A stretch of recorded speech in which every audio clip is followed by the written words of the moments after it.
பிதாவே இந்த வேலைக்காமை ஸ்தோத்தரிக்கிறோம், நன்றி செலுத்துகிறோம். ஆண்டவரே சுவாமி, எங்களுடைய ஆவி ஆத்மா சரீரம் முழுவதுமாய் உங்களுக்கு ஒப்புக் கொடுக்கிறோம். ஆண்டவரே, நாங்கள் அல்ல, நீர் வழிபட வேண்டும் என்று ஜெபிக்கிறோம். நீரே எங்களுக்கு பெரிய போதகராய் இருக்கிறீர். ஆவியானவரே, நீர் நடத்துவீராக, நீர் பேச வேண்டும் என்று ஜெபிக்கிறோம். உம்முடைய அபிஷேகம் எங்கள் மேல இருப்பதுக்காய் ஸ்தோத்தரிக்கிறோம். விசேஷமாக இன்றைக்கு போதகர் எலியாஜா பீட்டர் மேல உம்முடைய அபிஷேகம் இருப்பதுக்காய் நன்றி. நீ தொடர்ந்து அவரோடு கூட இணைந்து அவர் மூலியமாக நீர் எங்களுக்கு கற்றுக் கொடுக்க போற இன்றைக்கு இந்த பாடங்களை நாங்கள் கற்றுக்கொண்டு இன்னும் ஆண்டவரை தலைமத்துவத்தில் வளர்ச்சி அடையும்படிக்கு கிருபை நீ தந்ததுக்காய் ஸ்தோத்தரிக்கிறோம், நன்றி செலுத்துகிறோம். எல்லாவற்றையும் ஆண்டவரை ஆரம்பத்திலிருந்து முடிவரையும் உடைய கருத்தில் ஒப்புக் கொடுக்கிறோம். இயேசுவின் நாமத்தில் ஜெபிக்கிறோம் எங்கள் நல்ல பிதாவே. Amen. Amen. Amen. God bless you all. Enjoy the class. Okay. Praise the Lord. Hallelujah. Thank you, Jesus.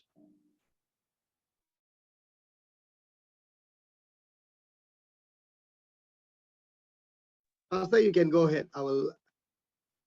Praise the Lord. Hallelujah. பிதாவோட கிருபையும் சமாதானமும் நம்ம எல்லாருக்கும் உண்டாவதாக. கர்த்தருக்கு ஸ்தோத்திரம். நாம் தொடர்ந்து தேவனுடைய இந்த லீடர்ஷிப் பாடங்களிலே நாம் கடந்து போகிறோம். நாம் மிக ஒரு முக்கியமான காலகட்டத்தில நாம் வாழ்ந்து கொண்டு இருக்கிறோம். தீர்க்க தரிசனங்கள் நிறைவேறுகின்ற ஒரு காலகட்டம். கர்த்தருடைய வருகை மிக சீக்கிரமாக இருக்கின்ற ஒரு காலகட்டம். அதுக்கு மேலாக சபையின் தலைமைத்துவம் சீர் அமைக்கப்பட வேண்டிய ஒரு கட்டாயத்தின் காலகட்டத்துக்குள்ள நாம் எல்லாரும் வாழ்ந்து கொண்டு இருக்கிறோம். எனவே இந்த தலைமைத்துவ பாடமானது ஏதோ வழக்கமாக நடத்தப்படுகின்ற ஒரு பாடம் இல்லாமல் அந்த காலத்தையும் நேரங்களையும் அறிந்து தேவன் நம்முடைய வாழ்க்கையை சீரமைக்கும்படியாக, தலைமைத்துவத்துல இருக்கிற காரியங்களை சீரமைக்கும்படியாக தேவன் ஏற்ற நேரத்துல இந்த வகுப்பை ஆரம்பித்திருக்கிறார் என்று நாங்கள் மனதார நம்புகிறோம். எனவே இந்த குரூப்ல ஜாயின் பண்ணி இருக்கிற ஒவ்வொருவரும், நீங்க போதகராக இருந்தாலும் சரி, சபை தலைவர்கள் மூப்பர்கள் இருந்தாலும் சரி, அல்லது வரக்கூடிய நாட்களிலே தலைவர்களாக ஆயத்தமாகி கொண்டு இருக்கிறவர்களாக இருந்தாலும் சரி, நீங்க ஒரு முக்கியமான ஒரு தீர்க்கமான நேரத்துக்குள்ளாக இந்த வகுப்புல சேர்க்கப்பட்டு இதில் நீங்க கலந்து கொண்டு இருக்கிறீங்க என்பதை நீங்க மறந்து விடக்கூடாது. Don't take this as another leadership class. Okay, this is not another leadership class. This is a leadership in a season where the Lord has appointed for all of us. Amen. So அதனால இன்னைக்கு நான் my teaching will be very prophetic in nature. நான் பேச போற காரியங்கள் ரொம்ப தீர்க்கமாக இருக்கும். காரணம், நான் இந்த பாடங்களை கடந்து போகும் பொழுது ஆவியானவர் வெளிப்படுத்தின காரியங்களை பார்க்கும் பொழுது எனக்கு நன்றாக தெரியுது, ஆண்டவர் நம்முடைய வாழ்க்கையில ஊழியங்களில அநேக விஷயங்களை ஆண்டவர் சீரமைக்க விரும்புகிறார். கட்டாயமாக சீரமைக்கப்பட வேண்டும். அப்பொழுதுதான் அவரோட வருகைக்கு கரைத்திரை பிழையற்ற ஒரு மகிமையுள்ள சபையாக நாம் யாவரும் ஆவலோடு காத்திருக்க முடியும். ஆமென். சோ இன்றைக்கு நாம் குறிப்பாக மூணாவது பாடத்தை நாம் பார்க்க போகிறோம். மூன்றாவது நாலாவது 2 பாடங்களை நாம் இன்னைக்கு பார்க்க போகிறோம். எவ்வளவு தூரம் நம்மால் அதை போக முடியும் என்று நாம் பார்ப்போம் தேவ கிருபையினால. இன்றைக்கு மூணாவது பாடம் 4 calls and a commission.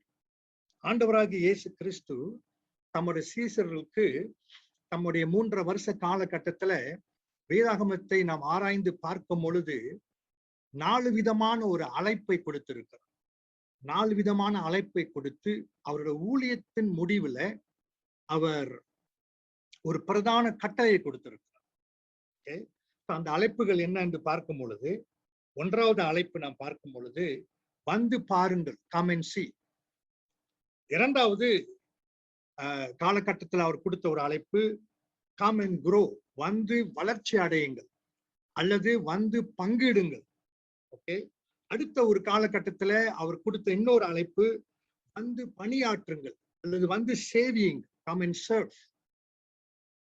கடைசியாக அவர் கொடுத்த ஒரு அழைப்பு வந்து என் ஆடுகளை போஷியுங்கள், என் ஆடுகளை மேய்த்து கொள்ளுங்கள் என்று 4 ஸ்டேஜஸாக சீசர்களை ஆண்டவர் கடந்து கொண்டு போயிருக்கிறார். கடைசியாக ஒட்டுமொத்தத்துக்கு அவர்களுக்கு எல்லாருக்குமாகவே தேவன் ஒரு பிரதான கட்டளையை கொடுத்தார். ஓகே, நீங்க போய் உலகம் எங்கும் சுவிசேஷத்தை அறிவித்து சீசர்களை உருவாக்கி நான் உங்களுக்கு கற்பித்த எல்லாவற்றையும் அவர்களுக்கு கற்றுக் கொடுங்க என்று ஆண்டவர் சொன்னார். ஆமென். சோ இன்றைக்கு நாம் 2 அழைப்பை பார்க்க போகிறோம். வந்து பாருங்கள் என்று சொன்னார், அந்த அழைப்பு என்ன என்று பார்க்க போகிறோம். இரண்டாவது, நமக்கு அப்படி நேரம் இருக்கும் என்றால் வந்து வளர்ச்சி அடையுங்கள் அல்லது வந்து பங்கெடுங்கள். Amen. Be part of what I'm doing. Okay, and by that you can grow.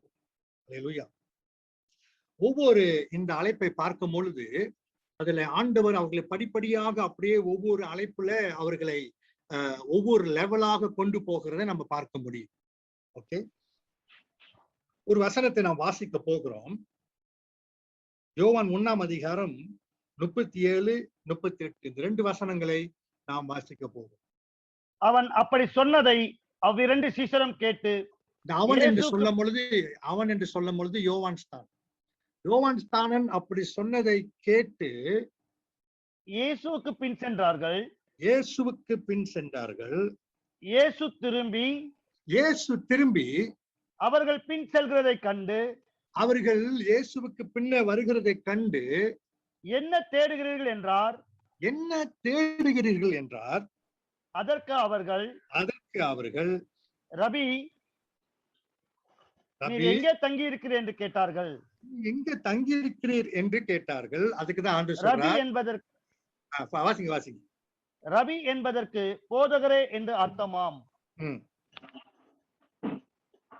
Okay, அதுக்கு பிறகுதான் ஆண்டவர் சொல்றார் வந்து பாருங்கள் என்றார். போதும், வந்து பாருங்கள். Come and see. அவர் கொடுக்கிற முதலாவது அழைப்பு வந்து பாருங்கள். இதுல முக்கியமான ஒரு காரியம் என்னவென்றால், இந்த யோவான் ஸ்தானன் சொல்லுகிறது இந்த விஷயத்தை கேட்டு, இதோ உலகத்தின் பாவத்தை சுமந்து தீர்க்கும் தேவ ஆட்டுக்குட்டி என்று சொன்ன உடனே அவரோடு இருந்த 2 சீடர்கள் இயேசுவை பின்பற்ற ஆரம்பிக்கிறார்கள். அவர்கள் யாரு? அந்திரியாவும் யோவானும், ஆண்ட்ரூ அண்ட் ஜான். இவர்கள் இருவரும் ஆண்டவரை பின்பற்றி பின்னால போகிறார்கள். அதுக்கு ஆண்டவர் திரும்பி மிக முக்கியமான ஒரு கேள்வியை கேட்கிறார். இந்த கேள்வி நான் நினைக்கிறேன் நம்மளுடைய வாழ்க்கைக்கு, குறிப்பாக தலைமைத்துவத்திற்கு, தலைவராய் இருக்கிறவர்களுக்கு, தலைவராய் இருக்க வாஞ்சிக்கிறவர்களுக்கு மிக முக்கியமான ஒரு கேள்வி. இந்த கேள்வியிலேயே ஆண்டவர் அநேக காரியங்களை வெளிப்படுத்தி விட்டார். அவங்கள நிச்சயமாக ஒரு கொஞ்ச நேரத்துக்கு அவங்களோட மனசுல சில காரியங்கள், ஆண்டவர் பின்னார போகிற காரியங்கள் சரியா இல்லாவிட்டால் அவர்கள் தடுமாறி இருப்பார்கள். என்னத்தை கேட்கிறாரு பாருங்க, வாட் டு யூ சீக்? என்னத்தை தேடுகிறீர்கள்? இவங்க இயேசு பின்னால வராங்க, அவர் திரும்பி என்னத்தை தேடுகிறீர்கள் என்று கேட்கிறார். இது ரொம்ப முக்கியம். என்னத்தை தேடுகிறீர்கள்? அவருக்கு தெரியும் மனிதர்கள் பொதுவாகவே தேடுகிறவர்கள். அல்லேலூயா. சோ இங்க நம்ம என்னத்தை பார்க்கிறோம், தலைமைத்துவத்துல நோக்கம் ரொம்ப முக்கியமாக இருக்கிறது. ஆண்டவர் ஆரம்பத்திலேயே அவரை பின்பற்றி வருகிறவர்களுக்கு நோக்கத்தை சரிப்படுத்துகிறார். What do you seek? You are coming after me. What do you seek? என்னத்தை தேடுகிறார்? இன்னைக்கு நாம் ஆண்டவருக்கு பின்னாலே கடந்து போவது அல்லது தலைமைத்துவத்துல கடந்து போவது, இந்த கேள்விக்கு நம்ம சரியான பதில் கொடுக்கல அப்படின்னு சொன்னா எல்லாமே பிழையாய் போய்விடும். What are you seeking? என்னத்தை தேடுகிறீர்கள்? சோ நோக்கம் ரொம்ப முக்கியமாக இருக்கிறது. தலைமைத்துவத்துல மிக முக்கியமானது நோக்கம். இந்த நோக்கத்துல நாம் பிளவிடுவோம் என்று சொன்னால் ஊழியம் எல்லாம் பிழையாய் போய்விடும். 1 கொரிந்தியர் 3ஆம் அதிகாரம் 13-15 வரைக்கும் வாசிக்கும் பொழுது, நம்முடைய ஊழியங்கள் எல்லாம் ஒரு நாளிலே அக்னியினால பரிசோதிக்கப்படும் என்று சொல்லப்பட்டிருக்கு. நாம் செய்கிற எல்லா காரியத்தையும் தேவன் சோதித்து பார்ப்பார். எதற்காக செய்தோம், எந்த நோக்கத்தின் அடிப்படையில செய்தோம், யாருக்காக செய்தோம் என்பதெல்லாம் தேவன் பரிசோதிப்பார் என்று வேதம் சொல்லுகிறது. இன்னொரு வசனத்தை வாசிப்போம். 1 கொரிந்தியர் 4ஆம் அதிகாரம் 5ஆம் வசனத்தை வாசிப்போம். ஆனதால் கர்த்தர் வரும் அளவும் நீங்கள் காலத்துக்கு முன்னே யாதொன்றை குறித்தும் தீர்ப்பு சொல்லாதிருங்கள். தீர்ப்பு சொல்லாம இருங்கள். இருளில் மறைந்திருக்கிறவைகளை அவர் இருளில் வெளியரங்கமாக்கி மறைந்திருக்கிறவைகளை அவர் வெளியரங்கமாக்கி வெளியரங்கமாக்கி இருதயங்களின் யோசனைகளையும் வெளிப்படுத்துவார். இருதயத்தின் யோசனைகளை வெளிப்படுத்துவார். என்னத்தை தேடுகிறீர்கள் சொல்லும் போது அவங்க இருதயத்தை ஆண்டு வெளிப்படுத்துகிறார். இருதயத்தின் யோசனைகளை வெளிப்படுத்துவார். பிரியமானவர்களே, போதகர்களே, மூப்பர்கள், தலைவர்களே, இருதயத்தின் நோக்கம் ரொம்ப முக்கியம். அல்லேலூயா. அதுல நாம் சரியாக இருக்க வேண்டும். ஏன்னா இன்னைக்கு அநேக நேரங்களிலே ஊழியத்துக்கு வரும்போது நாம் அநேக நோக்கத்தோட வரலாம். ஓகே, அநேக எண்ணங்களோட வரலாம். சில வேளையில ஏன் தான் வருகிறோம் என்று கூட வரலாம். அநேகருடைய கட்டாயத்தினால, ஓகே, அநேகருடைய உற்சாகத்தினால, ஓகே, யாரோ பார்த்த தரிசனத்தினால, யாருக்கோ வந்த தீர்க்க தரிசனத்தினால, ஓகே, அல்லது இன்னைக்குள்ள காலகட்டத்துல பாத்தீங்கன்னா இன்னைக்கு இந்த நோக்கம், இந்த மோட்டிவ் வந்து ரொம்ப ராங்கா இருக்கு. ஊழியத்துக்குள்ள வருகிற நோக்கம் ரொம்ப ராங்கா இருக்கு. எனவே ஆண்டவர் ஆரம்பத்திலே சரியாக அவர்களை வந்து பாருங்கள் என்று சொல்றதுக்கு முன்பதாக என்னத்தை தேடுகிறீர்கள்?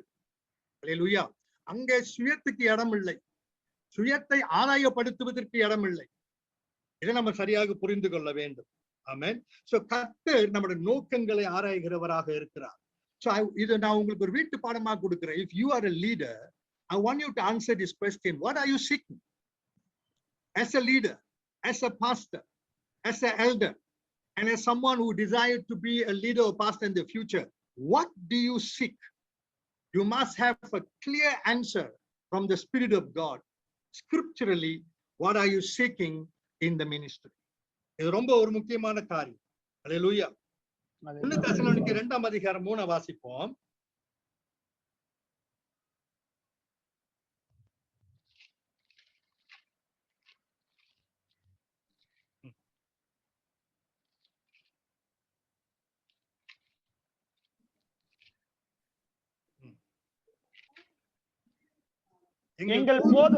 எங்கள் போதகம் வஞ்சகத்தினாலும் துராசையினாலும் உண்டாகவில்லை. அது கபடமுள்ளதமா இருக்கவில்லை. அது கபடமுள்ளதாகவும் இருக்கவில்லை. இங்க பால் நோக்கத்தை வெளிப்படுத்துகிறார். எங்களோட போதகம், எங்களோட ஊழியம், நாங்க செய்கிற காரியம் எல்லாம் அதுல நாங்கள் தெளிவா இருக்கிறோம். அந்த நோக்கங்களை வெளிப்படுத்துகிறார் பாருங்க. அல்லேலூயா. Praise the lord. சோ நோக்கம் சரியாக இருக்க வேண்டும். இன்னொரு வசனத்தை கொடுக்கிறேன், நீங்க எழுதி கொள்ளுங்கள். யாக்கோப்பு 4ஆம் அதிகாரம் 3ஆம் வசனம். ஆமென். சோ பிரியமானவர்களே, ஊழியத்துல வந்து நாம் பணத்தை தேடுவதற்கோ அல்லது பொழப்பை தேடுவதற்கோ அல்லது சரிங்களா ஒரு பேரையோ புகழையோ பட்டத்தையோ அல்லது பெரிய ஆள் ஆகுவதற்கோ அல்லது நம்முடைய திறமையை காட்டுவதற்கோ இந்த மாதிரி நோக்கங்களுக்கெல்லாம் ஊழியம் இடம் இல்லை.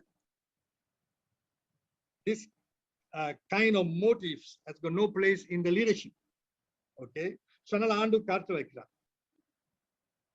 அந்த சீசர்கள் பாருங்க, அவர்கள் நோக்கம் அந்த நேரத்துல அவர்கள் சரியான ஒரு நோக்கம் உடையவராக இருந்தார்கள். அவங்க என்ன சொல்றாங்க தெரியுங்களா? ஆண்டவரே, நீங்க எங்க தங்கி இருக்கீங்கன்னு நாங்க பார்க்க ஆசைப்படுறோம். எங்க தங்கி இருக்கிறீங்க ஆண்டவரே? நாங்க வந்து அதை பார்க்க ஆசைப்படுறோம். உங்களோட கொஞ்சம் அப்படியே ஸ்பெண்ட் டைம் பண்ணலாம்னு நினைக்கிறோம், கொஞ்சம் ஃபெலோஷிப் பண்ணலாம்னு நினைக்கிறோம். ஏன்னா எங்களுடைய யாரு ரேபாய் யோவான் ஸ்தானன் இப்பதான் அறிவிப்பு கொடுத்தாரு, நீங்க தான் உலகத்தின் பாவத்தை சுமந்து தீர்க்கும் தேவ ஆட்டுக்குட்டி என்று. ஒருவேளை நீங்க தான் எங்கள் மேசியாவோ, எனவே உங்களோட கூட ஐக்கியப்பட, உங்களோட கூட பழக நாங்க வாஞ்சிக்கிறோம். அல்லேலூயா. அவங்களுடைய பதில் சலியா இருந்ததுனால, நீங்க எங்க தங்கி இருக்கீங்க ஆண்டவரே, உங்களோட நேரம் செலவு பண்ணி உங்களோட ஐக்கியப்பட்டு உங்களை அறிந்து உங்களோடு ஒரு நல்ல உறவை கட்ட விரும்புகிறோம் என்ற சரியான பதிலை சொன்னனால தான் வந்து பாருங்கள் என்று சொன்ன. உங்களுக்கு ஒண்ணு தெரியுங்களா? இந்த நோக்கம் சரியா இல்லைன்னா, நல்ல கவன மக்கள் இந்த ஸ்டேட்மெண்ட், நம்ம பார்க்கிற தன்மை இழந்துரும். If your motive is wrong, you will lose the tendency to see in the spirit. குருடாகி நம்ம சரியா பார்க்க மாட்டோம். இன்னைக்கு அதனாலதான் இன்னைக்கு எவ்வளவு பலவீனங்களை, எவ்வளவு ஊழிய பொறுத்தவரையிலும் தலைமைத்துவ பொறுத்தவரையிலும் ரொம்ப போராட்டங்கள், பிரச்சனைகளை பார்க்கிற காரணம் நாம் பார்ப்பது இன்னைக்கு பிழையா போகுது. காரணம் உள்ள நோக்கம் பிழையாக போய்விட்டது. சோ இவர்கள் எங்க தங்கிருக்கீங்கன்னு சொல்லும் போது ஆண்டு சொல்றாரு வந்து பாருங்கள். வந்து பாருங்கள் என்று சொல்லும் போது என்ன சொல்றாரு? Seeing is also learning. வந்து பாருங்கள் என்று சொல்லும் போது இந்த இயற்கையின் கண்ணுல மாத்திரம் பார்க்க அவர் அழைக்கல, ஆவியின் கண்கள்ல பார்க்க வாங்க, என் இடத்துல கத்துக்கொள்ள வாங்கன்னு அழைக்கிறார். அல்லேலூயா. God will not just waste his time. ஆமென். சும்மா எங்க இருக்கிறீங்க, உங்களோட சும்மா பேசிட்டு போலாம் வருதுன்னு, he is not going to waste his time. அவருக்கு தெரியும். அல்லேலூயா. எனவே வந்து கத்துக்கொள்ளுங்க என்று சொல்லுகிறார். மத்தேயு 11:29 என் நுகத்தை ஏற்றுக்கொண்டு என் இடத்தில் கற்றுக்கொள்ளுங்கள். Take my yoke and learn from me. So the call to come to see actually come and fellowship and build and the same time learn from me. என் இடத்துல இருந்து கற்றுக்கொள்ளுங்கள். எபேசியர் 4:20 வாசிக்கும் பொழுது அங்க பவுல் சொல்லுகிறாரு, கிறிஸ்துவை நீங்க இவ்விதமாய் கற்றுக்கொள்ளவில்லையே அப்படின்னு ஒரு statement. But you have not so learned Christ அப்படின்னு சொல்லுவார். Hallelujah. So come and see means come and perceive and learn. வந்து உணர்வடைந்து கற்றுக்கொள்ளுங்கள். So நோக்கம் சரியா இல்லாவிட்டால் இந்த உணர்வு அடைந்து கற்றுக்கொள்வது நடப்பெறாது. If the motives are not clear in the sight of God, then the perceiving and the learning will not happen, because the pursuit of God has gone wrong. தேவனை தேடுகிற நோக்கம் பிழையாய் போய்விட்டது. நமக்காக தேவனை தேடுகிறோம், சுய இச்சைக்காக தேவனை தேடுகிறோம், உதவிக்காக, பணத்துக்காக, பொழைப்புக்காக, சரிங்களா, இதுக்காக தேவனை தேடுகிறோம். அன்னைக்கு பொதுவாகவே எல்லாமே தேவனை நோக்கி அந்த காரணத்து நிமித்தமா தான் வந்தாங்க. Many are coming to God for their self gain, for their self needs. Therefore they are failing to perceive and to learn. இன்னைக்கு சபை வந்து உணர்வு அடைந்து கற்றுக்கொள்ளவில்லை, சரியா பார்க்கவில்லை, கிறிஸ்துவை சரியா பார்க்கவில்லை. அதனால்தான் இன்னைக்கு தலைமத்துவம் வந்து இன்னைக்கு இவ்வளவு ஒரு பலவீனத்துக்குள்ள இருக்கிறது. நீங்க உங்க மனசுல கேளுங்க, what have you perceived thus far? What have you learned from Christ? இவ்வளவு நாளாக கிறிஸ்துக்குள்ள எண்ணத்தை உணர்வு அடைந்து அவருக்குள்ளாக அவர் மூலமாக எண்ணத்தை கற்றுக்கொண்டோம், எண்ணத்தை அடைந்தோம் இல்லை, எவ்வளவு ஆசீர்வாதத்தை பெற்றுக்கொண்டோம் இல்லை, எண்ணத்தை கற்றுக்கொண்டோம் என்பதுதான் மிக முக்கியம். அல்லேலூயா. எனவே ஆண்டவர் அவர்களை வர வைக்கிறார், அவர்களோடு கூட தங்க விடுகிறார். அந்த வேதம் சொல்லுகிறது அவர்கள் போய் அன்றைக்கு அங்கேயே தங்கிட்டாங்க. Praise the Lord. அந்த நாளை யோவானால மறக்க முடியல, டைமை கூட கொடுக்கிறார். Amen. He mentioned the time. Such a wonderful time it was that they couldn't forget that moment. அந்த நேரத்தை அவங்கனால மறக்க முடியவில்லை. அப்படியேப்பட்ட ஒரு நேரம். Just imagine you are with Jesus, your almighty God. Hallelujah. எப்படி இருந்திருக்கும். Hallelujah. Praise the Lord. So கடவுள் என்ன ஒரு அழைப்பு கொடுக்கிறார் என்றால், அவரை வந்து அறியும்படியாக அழைப்பு கொடுக்கிறார். பிரியமானவர்களே, அவரை அறிந்தால்தான் நாம் அவரை நம்ப முடியும். அவரை நம்பினால்தான் நாம் அவரை சேவிக்கிற சேவைக்குள் சிறப்பாக இறங்க முடியும். Amen. We have to know him before we can trust him. We have to trust him before we can ever serve him. இன்னைக்கு வந்து இந்த நம்பிக்கை விஷயத்துல நாமே தடுமாறி கொண்டு இருந்தோம் என்று சொன்னால், சேவிக்கிற விஷயத்துல ரொம்ப நாம் தடுமாறி போய்விடுவோம். 2 வசனத்தை கொடுக்கிறேன். சங்கீதம் 9ஆம் அதிகாரம் 10ஆம் வசனம், சங்கீதம் 27 பரல வாசிக்க வேண்டாம். அந்த வசனம் என்ன சொல்லுவோம்? நாமத்தை அறிந்தவர்கள் உன் மேல நம்பிக்கை வைப்பார்.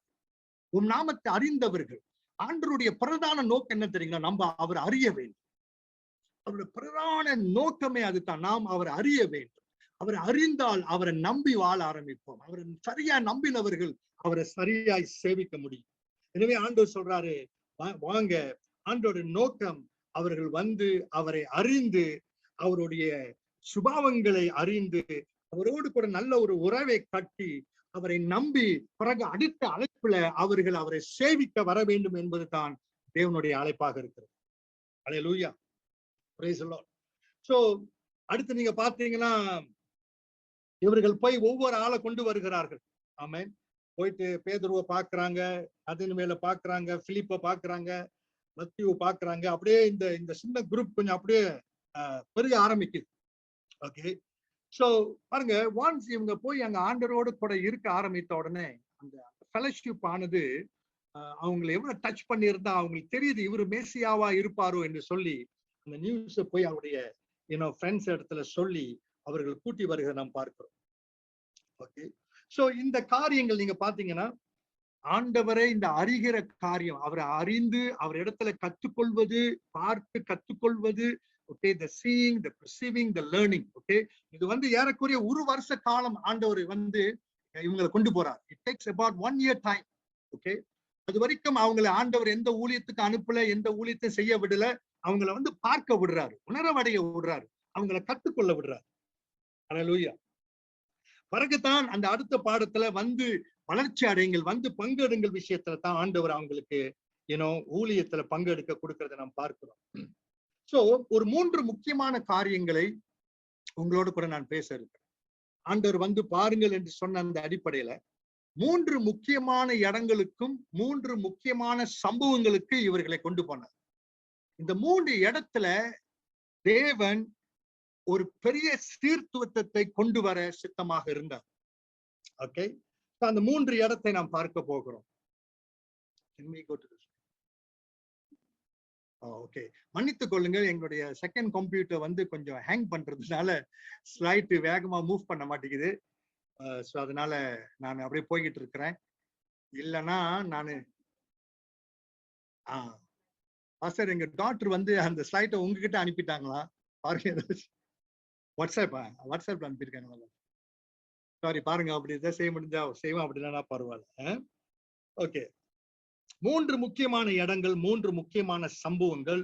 இந்த சீசர்கள் இதை பார்க்கணும், உணர்வு அடையணும், கத்துக்கொள்ள வேண்டும் என்று சொல்லி அன்று கொண்டு போகிறார். ஆமென். அதுல முதலாவது இடம், the first place, ஆண்டவர் இவர்களை கொண்டு போய் பார்த்து உணர்வடைந்து கத்துக்கொள்ள வேண்டும் என்று ஆண்டவர்களை கொண்டு போனது கானா ஒரு கல்யாணம். ஆமென். முதலாவது தேவன் அவர்களை கானா ஒரு கல்யாணத்துக்கு கொண்டு போகிறார். கவனிங்க, பிதாவாகிய தேவன் இந்த பூமியை ஆரம்பிக்கும் பொழுது திருமணத்துல தான் இந்த பூமி ஆரம்பித்தார்.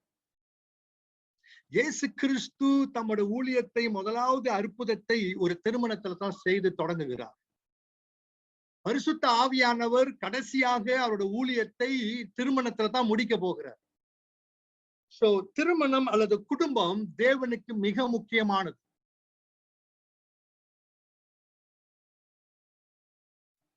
Family is God's first priority. It is the foundation of all relationship. குடும்பம் அல்லது திருமணம் தேவனுக்கு மிக முக்கியமானதாக இருக்கிறது. காரணம், அதுதான் எல்லா உறவுகளுக்கு அஸ்திபாரமாக இருக்கிறது. எல்லா உறவுகளுக்கு அஸ்திபாரமாக இருக்கிறது.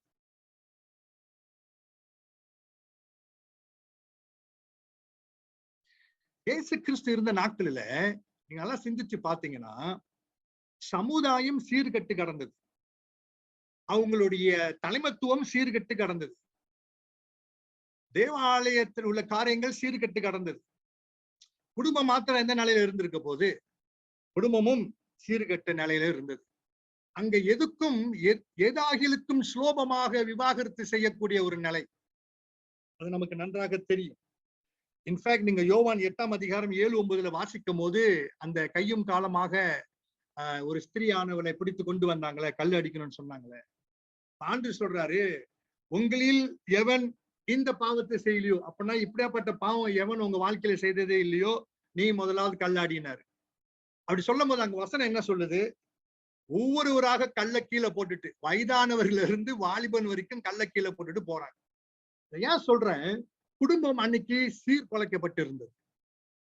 ஓகே, சமுதாயம், தேசம், அங்க இருக்கிற ஆராதனைகள், அவங்களுடைய தலைவர்கள் எல்லாம் சீர்கட்டு போயிருந்தார்கள், சீர்குலைக்கப்பட்டிருந்தார்கள்.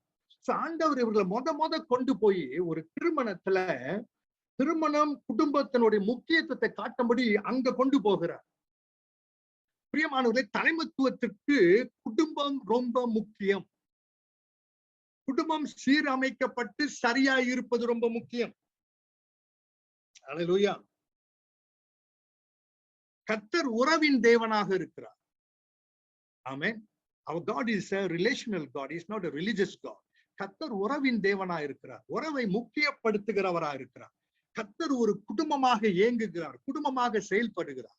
பிதா, குமாரன், பரிசுத்த ஆவி என்று அந்த பேர்களை பாருங்க. Father, Son, Holy Spirit. These are terminologies talking about family. God is a family. God from the very beginning was a family, and he operates as a family. He starts a family, and then Jesus goes to a wedding first, where her family is going to begin. Family is very important for God. Hallelujah. தலைமைத்துவத்துல இருக்கிறவங்களுக்கு நம்ம மைண்ட்ல family utmost இம்பார்ட்டன்டா இருக்கணும். Hallelujah. Praise the Lord. காரணம் our leadership is relational based. நம்ம தலைமைத்துவத்துல என்னங்க செய்கிறோம்? நம்ம குடும்பங்களை கட்டுகிறோம், வாழ்க்கையை கட்டுகிறோம், உறவுகளை கட்டுகிறோம். Do you know no other leadership outside there that's this? உலகத்துல இருக்கிற வெளியே இருக்கிற எந்த தலைமைத்துவத்தும் இதை செய்ய மாட்டாங்க. They will build the economy, they will build their business, they will build their business team and so on and so forth. Only Christian leadership builds life, builds relationship, builds family. Hallelujah.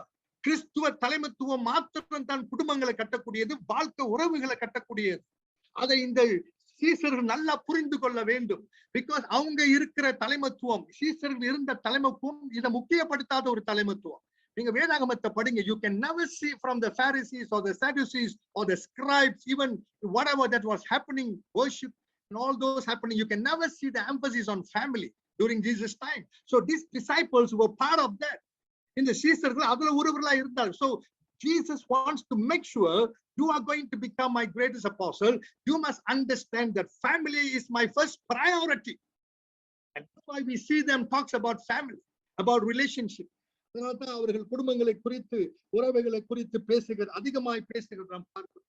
ஆமென். ஐயா, பிரதான கட்டளை என்னங்க? அல்லேலூயா.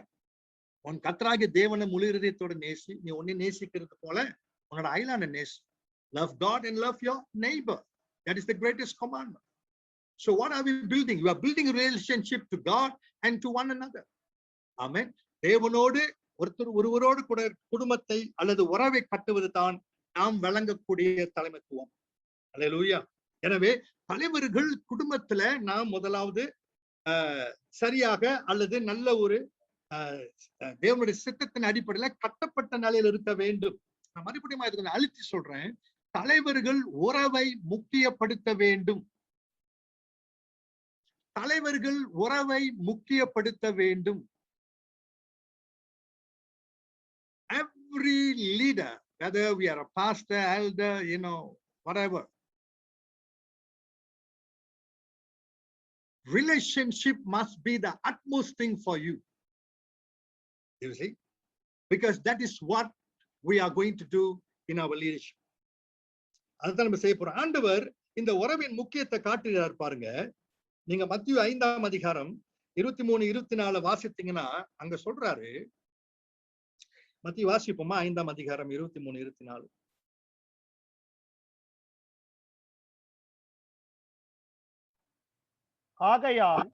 ஆகையால் நீ பலிபீடத்தினிடத்தில் உன் காணிக்கையை செலுத்த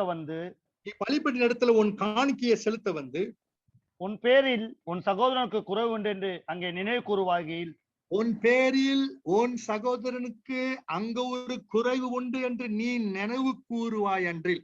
நீ நினைவு கூறுவாய் என்று சொல்லும் பொழுது நம்ம காணிக்கையை கொண்டு வந்தாலும் சரி, கடவுளுக்கு எந்த படைப்பை கொண்டு வந்தாலும் சரி, தேவன் நமக்குள்ள இருக்கிற காரியங்களை உணர்த்துவார்.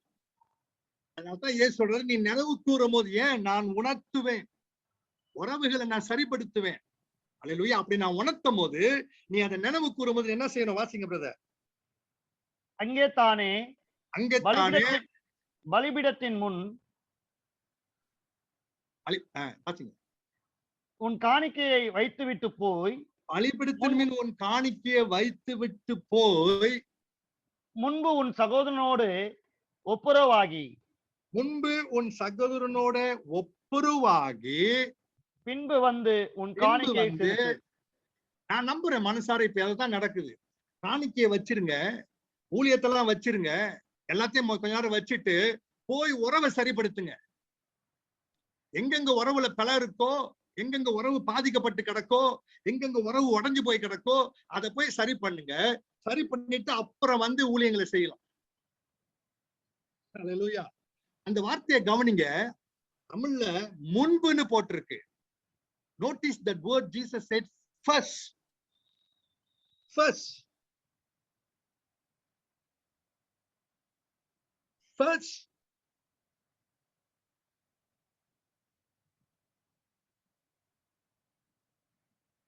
Go and be reconciled to them. First, go and be reconciled. The first is what? Family. First is relationship. Reconcile. அதை சரிப்படுத்துங்க, அதை சரிப்படுத்துங்க. அதுதான் அஸ்திபாரம். குடும்பங்கள் சரியா ஆகலாம் அப்படின்னா நம்முடைய தலைமைத்துவத்துல, நம்முடைய தலைவருடைய சொந்த குடும்பத்திலையும் தலைவரா வரப்போகிறோட வாழ்க்கையில உறவு குடும்பம் சரியாகலன்னா சபையை சரிப்படுத்தவே முடியாது. குடும்பம் தான் சபை, சபை தான் நாளைக்கு சமுதாயம், சமுதாயம் தான் நாளைக்கு தேசம். So first, the word first there means make sure that you are always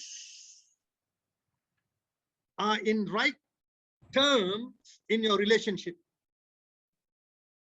முன்பு என்று சொல்லும் போது அது என்ன அர்த்தம்னா, நம்பர் 1, நம்பர் 2, நம்பர் 3 இல்ல, முன்பு ஃபர்ஸ்ட் என்று சொல்லும் போது என்ன சொல்றாரு? உன் வாழ்க்கையில எப்பொழுதுமே உறவுல சரியா இருக்க நீ உன்னை காத்துக்கொள். அல்லேலூயா. அதாவது உன் வாழ்க்கையில எப்பொழுதும் உறவு பொறுத்தவரையிலும் சரியா இருப்பதற்கு நீ எல்லா பிரயாசத்தைப்படு. அதுதான் நீ எப்பொழுதும் சரிப்படுத்தி கொண்டே இருக்கணும், உன்னை காத்துக்கொண்டே இருக்கணும். நம்ம இன்னைக்கு ரொம்ப பேர் நினைக்கிறாங்க இது முக்கியம் இல்லைன்னு. இது முக்கியம் இல்ல. இந்த வேர்டு ஊழியம் ரொம்ப பேரை கெடுத்துருச்சுங்க. மினிஸ்ட்ரி அப்படின்னு இந்த வேர்டு ரொம்ப பேரை கெடுத்துருச்சு, குருட்டாகி விட்டுருச்சு. It has blinded many people. You see, until they will even quarrel with their spouses and go and serve God. இன்னைக்கு அநேக குடும்பத்துல, அநேக ஊழியங்களில, ஊழியக்கார மத்தியில பிரச்சனை, போராட்டம், பிளவு, கசப்பு, வெறுப்பு ஏன் தெரியுங்களா? ஊழியத்தினால். So we don't understand the call. நம்முடைய அழைப்பு என்னன்னு நமக்கு தெரியல. ஊழியம் ஊழியம் என்ற அந்த பேரு தான் தெரியுது, ஊழியம்னா என்னன்னு நமக்கு தெரியுமான்னு எனக்கு. அதனால நம்ம கொஞ்சம் கத்துக்கொள்வோம். குடும்பம் ஆண்டு சொல்றாரு, எப்பொழுதும் உறவுல நீ சரியாக இருக்க வேண்டும். இந்த பரிசேயர்களை பார்த்து சொல்றாரு, பரிசேயர்கள் சதுசேயர்களை பார்த்து சொல்றாரு, மத்திய 23ஆம் அதிகாரம் 23, 25.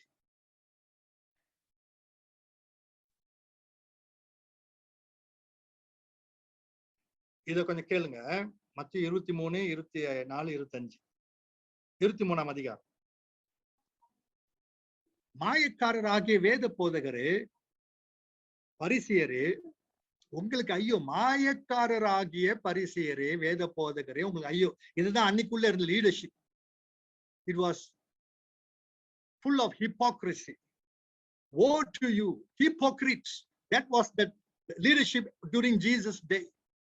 Then you can imagine how the society would have been. உங்களுக்கு ஐயோ, நீங்கள்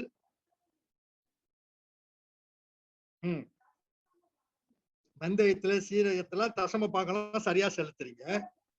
நியாயப்பிரமாணத்தில் மாயக்காரராகிய வேத பாரகரே, பரிசேயரே, உங்களுக்கு ஐயோ. உங்களுக்கு ஐயோ. ஒர்த்தலாமிலும் வெந்தயத்திலும் சீரகத்திலும் தசமபாகம் செலுத்தி நியாயப்பிரமாணத்தில் கற்பித்திருக்கிற விசேஷித்தவைகளாகிய நீதியையும் இரக்கத்தையும் விசுவாசத்தையும் விட்டுவிட்டீர்கள். எதை விட்டுட்டாங்க? நீதியை விட்டுட்டாங்க, விசுவாசத்தை விட்டுட்டாங்க, இரக்கத்தை விட்டுட்டாங்க. இது மூணு எதுக்குங்க சம்பந்தம்? உறவுக்கு. உறவுல நீதி, இரக்கம், நியாயம். உறவை விட்டுட்டாங்க. தசமபாகம் கொடுக்கறது, வெந்தயத்துல தத்துவம் கொடுக்கறது, ஓய்வு நாள் ஆசாரிக்கணும், இதை தொடாத அதை தொடாதன்னு இதுல முக்கியமா இருந்தாங்க. உறவு உடஞ்சு போய் கிடக்கு, உள்ள தீட்டுப்பட்டு கிடக்குறாங்க, உள்ள இச்சையில நிரம்பி இருக்கிறாங்க. நீங்க நம்மளும் அப்படிதான் சில லெவல்ல இந்த ஊழியத்தை செய்யணும், அந்த ஊழியத்தை செய்யணும், அதை பண்ணணும்னு. ஆனா உறவு எப்படி இருக்கு? குடும்பத்தின் உறவு எப்படி இருக்கு? ஒருத்தர் ஒருவரோடு கூட உறவு எப்படி இருக்கு? தேவனோடு கூட உறவு எப்படி இருக்கு? How is our relationship? எனக்கு அன்பானவர்களே, அன்றைக்கு இயேசு முத எதை சீர் அமைத்தாரோ, இன்றைக்கு இந்த காலகட்டத்துல நம்முடைய குடும்பத்தை தேவன் உறவுகளை சீரமைக்க விரும்புகிறார். அப்பத்தான் எல்லாவற்றையும் சீரமைக்க முடியும். அப்புறம் அடுத்த வசனத்துல சொல்லுவாரு, நீங்க வாசிங்க பாஸ்டர், 25 வாசிங்க, 24. குருடரான வழிகாட்டிகளே, கொசு இல்லாதபடி வடிகட்டி ஒட்டகத்தை விழுங்குகிறவர்களா இருக்கிறீர்கள். கொசுவை வடிகட்டிட்டாங்க, ஒட்டகத்தை. கொசு என்னங்க? இந்த தசமபாகம் கொடுக்கிறது. இந்த ஓய்வு நாள் ஆசரிக்கிறது, இதை பண்ணு அதை பண்ணு, பலி, இதெல்லாம் கொசுன்றாரு. ஒட்டகம் என்னவா? இரக்கம், நியாயம், நீதி, விசுவாசம், அது ஒட்டகன்றாரு. கொசுவெல்லாம் வடிகட்டிட்டீங்க. நமக்கு கொசு தான் இன்னைக்கு ஒட்டகம் மாதிரி தெரியுது. ஒட்டகத்தை கொசுவாக்கிட்டோம். சிம்பிளி சொல்ல போனா ஒட்டகம் என்ன? உறவு, குடும்ப உறவு, ஒருத்தரோட உறவு, நியாயம், நீதி, அன்பு, இதுதான் முக்கியம்ன்றாரு. இத முழுகி விட்டு கொசுவை போய் வடிகட்டி எடுக்கிறீங்களேன்றாரு. பாருங்க, அப்ப ஆண்டவர் எவ்வளவு எம்பசிஸ் கொடுக்கிறாரு, உறவுக்கு எவ்வளவு எம்பசிஸ் கொடுக்கிறாரு. பவுல் தீமோத்தேயுக்கு எழுதும் போது என்ன சொல்றாரு? தன் சொந்த குடும்பத்தை சரியாய் நடத்த தெரியாதவன் தேவனுடைய சபையை எப்படி நடத்துவான்? He must manage his own family well and see that his children obey him, and he must do so in manner worthy of full respect. If anyone does not know how to manage his own family, how can he take care of God's church? தன் சொந்த குடும்பத்தை சரியாய் manage பண்ணாதவன் எப்படி தேவனுடைய சபையை நடத்துவான்? பிரியமானவர்களே, church is not a corporate body. Church is the family of God. சபை ஒரு நிர்வாகம் அல்ல, நிர்வாகம் அல்ல, உலகத்தில் இருக்கிற ஒரு நிர்வாகம் அல்ல. சபை தேவனுடைய குடும்பம். Church is a family. Church is not a corporate body. We don't come as CEOs. They say we don't come as executives. No, that is corporate. Church is a family. சபை ஒரு குடும்பம். அல்லேலூயா. எனவே குடும்பம் ரொம்ப முக்கியம். ஆண்டவர் அந்த கானா ஒரு கல்யாணத்துல அந்த தண்ணீரை திராட்சரசமாய் மாற்றி தம்மோட மகிமையை வெளிப்படுத்தினார். He is revealing his glory in a marriage, in a family first. His glory is revealed in relationship. நம்மளுடைய குடும்பத்துல, திருமணத்துல, உறவுகளில் அவர் மகிமையை வெளிப்படுத்துகிறார். Today we are இன்னைக்கு எதையோ மகிமைன்னு சொல்லி கொண்டிருக்கிறோம். சபையில, குடும்பத்துல தேவ மகிமை வெளிப்பட வேண்டும். எனவே தலைமைத்துவத்துக்குள் வருகிறவர்கள் குடும்பத்தை அட்மோஸ்ட் பிரையாரிட்டியா பார்க்கணும். உறவை நாம் சரிப்படுத்தணும், உறவுல சரியாக இருக்கணும். ஆமென். அப்பொழுதுதான் நாம் சபைகளிலே சரியான ஒரு தலைமைத்துவத்தை வழங்குவதற்கு நாம் தகுதி உள்ளவர்களாய் நிச்சயமாக தேவ சமூகத்துல காணப்படுவோம். ஆமென். அங்க தேவன் அவருடைய தேவைகளை சந்திக்கிறார். அந்நாட்டிலே திருமணம் ரொம்ப முக்கியமான ஒரு பண்டிகை. அதுவும் அந்த திருமணத்துல திராட்சரசம் பரிமாறுவது இன்னும் ரொம்ப முக்கியமான ஒரு பண்டிகை.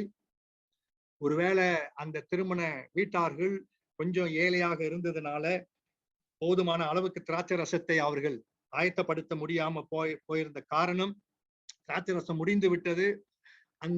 அந்த நிலை அன்றைக்கு காப்பாற்றப்படாவிட்டால் வாழ்நாள் எல்லாம் அந்த மணவாளன் மணவாட்டி, அந்த கணவன் மனைவிக்கு அது ஒரு பெரிய கட்டப்பேராக போயிருக்கும். இன்னைக்கு நம்மளோட காலத்துல சாப்பாடு பாதி பேருக்கு தான் சாப்பாடு இருக்கு, அநேகருக்கு சாப்பாடு இல்லைன்னா வாழ்நாள் இல்லாத அதை மறக்க மாட்டாங்க. கல்யாணத்துக்கு போனோம், சாப்பாடு முடிஞ்சிட்டாங்க, ஒண்ணுமே கிடைக்கல, அதை சொல்லி காட்டுவாங்க. அது போல அன்றைக்கு அது ஒரு பெரிய ஸ்டிக்மாவா ஆகியிருக்கும். திராட்சரசம் ரொம்ப முக்கியமான ஒரு பங்கு அவங்களுக்கு அவங்களோட கல்யாணத்துல.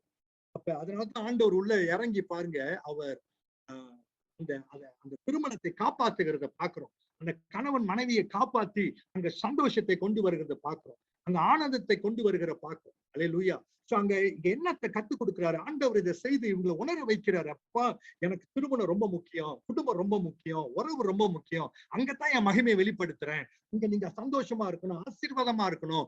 அங்க நீங்க தெய்வீக சுபாவத்துல பங்கெடுத்து நடக்கணும். இதை நீங்க பார்க்கணும் என்று உங்களுக்கு காட்டுறாரு. Because these are very important guys. They must see that, they must perceive that. இந்த இயற்கை கண்ணில அற்புதத்தை பார்க்கணும், உள்ள உணரணும், அதே நேரத்துல கத்துக்கொள்ளணும். They must learn. Hallelujah. Praise the Lord. So the first place and the first event was wedding. Okay, family. அது ரொம்ப இம்பார்ட்டன்ட்ங்க. குடும்பம் ரொம்ப important. We cannot have rebels in the ministry. முரட்டாட்டம் பண்றவர்கள், ரெண்டாங்கம் பண்றவங்க எல்லாம் ஊழியத்துக்குள்ள இருக்க முடியாதுங்க. Amen. We must have people who are submissive to leadership. Okay, submissive to pastors, submissive to parents. நம்ம கீழ்ப்படிந்தவர்களாக இருக்க வேண்டும். Relationship is very important. Okay, அதை உடச்சிக்கிட்டுலாம் போய் நம்ம ஊழியம் செய்ய முடியாது. அது அங்கீகாரம் தேவ சமூகத்திலிருந்து நிச்சயமாக பெறாது. ஓகே, சோ தேவன் குடும்பத்தை, திருமணத்தை ஆசீர்வதிக்கிறத பார்க்கிறோம். அங்கதான் அவரோட முதலாவது மகிமையை வெளிப்படுத்தி இருக்கிறார். அல்லேலூயா. ஆஃப் கோர்ஸ் அது மூலமாக சீசர்கள் அதை பார்த்து அவர் மேல நம்பிக்கை வைக்கிறார். ஆமென். யோவான் சொல்றாரு, அதை பார்த்து நம்பிக்கை வைக்கிறார்கள்.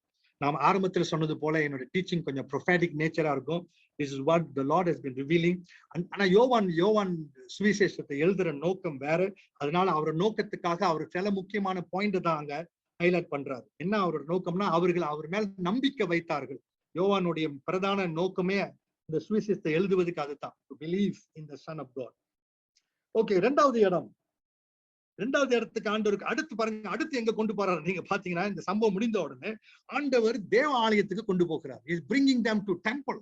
After family is going to temple. அப்புறம் தான் டெம்பிளுக்கு போகிறார். Okay, temple is a very important place for the Jews. மிக மிக முக்கியமான ஒரு இடம், where every religious activities are happening. Okay, எப்படி குடும்பம் சீர்கட்டு கடந்ததோ அதே போல ஆலயமும், ஆலயத்துல நடக்கிற எல்லாமே பயங்கர சீர்கட்டு கிடக்கும். When you see God is restoring one after another, இவங்களுடைய உள்ளத்துல, சீசருடைய உள்ளத்துல ஆண்டவர் ஒவ்வொன்றையும் சீரமைக்கிறார், ஒவ்வொன்றையும் சரிப்படுத்துகிறார். இரண்டாவது டெம்பிள்ல கொண்டு போகிறார். அங்க என்ன நடக்குது நமக்கு தெரியும். ஓகே, அங்க போய் ஆண்டவர் அங்க நடக்கிற காரியங்களை பார்த்து சீசர்கள் தடவையாக தேவ ஆலயத்துல நடக்காத ஒரு ரேடிக்கல் சம்பவம் நடக்குது. ஆண்டவர் அங்க இருக்கிற காரியங்களை பார்த்துட்டு போய் ஒரு நல்ல சாட்டையை உண்டு பண்ணி ஒண்டியா மூவ் பண்றாரு. Is moving all alone. அவரே போயிட்டு அமைதியா ரிலாக்ஸா போறாரு. ஓகே, அவர் அவசரப்படல. Okay, when we are dealing with problem, we should not hastily deal with it. Take your time, patient, apply wisdom. அழகா போறாரு, சாட்டையை உண்டு பண்றாரு. வந்து அந்த சாட்டையினால எல்லாத்தையும் அடிச்சு அங்க விற்கிறவர்கள், ஆடு மாடு விற்கிறவர்கள், பணம் எக்ஸ்சேஞ்ச் பண்றவர்கள் டேபிள் எல்லாம் கவுத்து விட்டு எல்லாத்தையும் அடிச்சு எல்லாத்தையும் எடுத்துட்டு வெளியே போங்கன்றார்.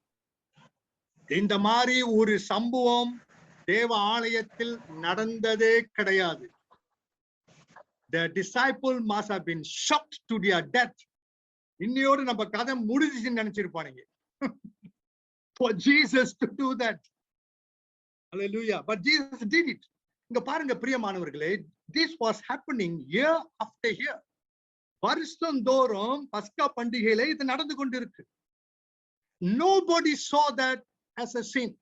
யாருமே அதை ஒரு பாவமாக, ஒரு தவறாக, தேவ ஆலயம் தவறாக பயன்படுத்தப்படுகிறதை பார்க்கவில்லை. And these disciples were part of that system.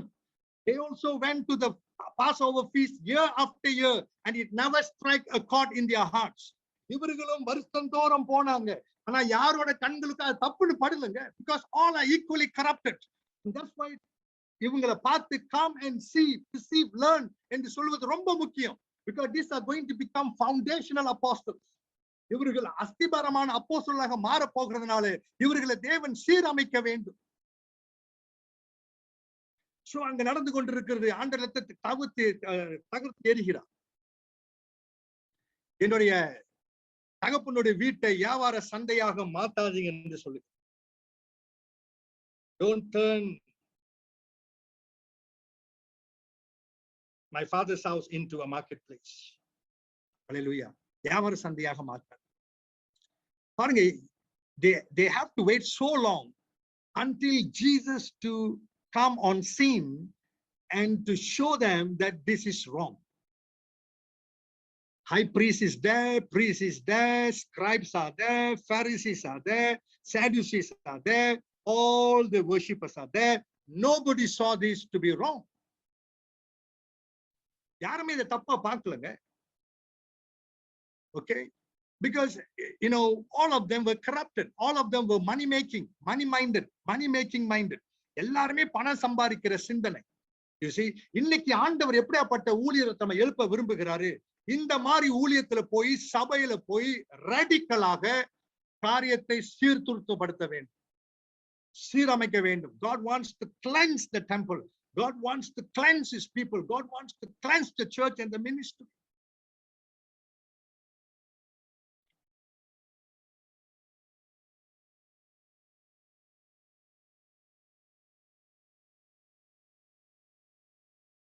ஆண்டவருக்கு தெரியும் அதனுடைய consequences, அதோட விளைவு அவருக்கு தெரியுங்க.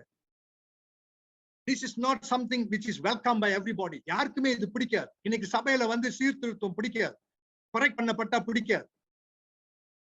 இன்னைக்கு பாருங்க, இப்ப என்னோட மெசேஜ் கூட உங்களுக்கு வந்து என்னடா பாஸ்டர் இப்பெல்லாம் பேசுறாருன்னு.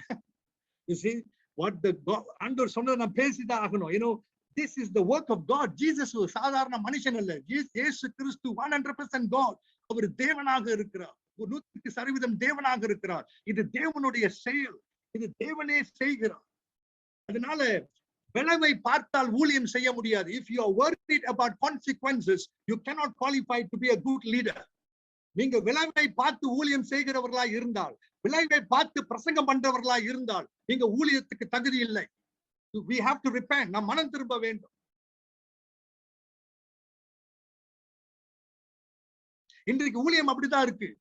Ministry has become very user friendly. We don't want to lose people. We don't want to lose money. We don't want to lose fame. We don't want to lose support. So we will try to maneuver our messages that will suit people, but not Jesus. இயேசு கிறிஸ்து கிட்ட அது முடியாது. எல்லாத்தையும் தூக்கி எறிந்தார். கவனிங்க, அவர் சொல்றாரு, இந்த சீசர்கள் வந்து பிறகு சொல்றாங்க, இந்த சம்பவங்க பிரியமானவர்கள், இந்த சம்பவம் சீசர்களுக்கு வாழ்நாள் எல்லாம் மறந்திருக்க மாட்டாங்க. They would have never forgotten this event the rest of their life. மறந்திருக்கவே மாட்டாங்க. You see, நம்ம தலைவரா இருக்கிற நம்மளோட பிரதான வேலை என்ன தெரியுங்களா? மக்களை சுத்திகரிக்கணும். Our work is to cleanse people. கரை திரை பிழையற்றதை வெளியே எடுப்பது தான் நம்முடைய வேலை. கரை திரை பிழையற்றதை எடுப்பது நம்முடைய வேலை. அவர்களை மகிமை உள்ள சபையாக ஆண்டவர் மாற்றணும். Our work is to cleanse the people. ஜனங்களை நம்ம சுத்திகரிக்க வேண்டும். நம்மளோட மெசேஜ் அவர்களை சுத்திகரிக்கிற மெசேஜா இருக்கணும். அவர்களை பரிசுத்தப்படுத்துகிற மெசேஜா இருக்கணும். அவர்களை நீதியில நடக்க வைக்கிற மெசேஜா இருக்கணும். நம்மளோட மெசேஜ் அவர்களை தேவனுக்கு பயந்து நடக்கிற, தேவ சாயல்ல பங்கெடுக்கிற மெசேஜாக இருக்க வேண்டும். இங்கதான் இந்த இடத்துல ஆண்டவர் அந்த மெசேஜ் தான் இவர்களுக்கு கற்பிக்கிறார். Don't accept it. இதை ஏற்றுக்கொள்ளாதீங்கன்னு சொல்றாரு. This is wrong ன்னு சொல்றாரு. ராடிக்கலா மூவ் பண்றார்.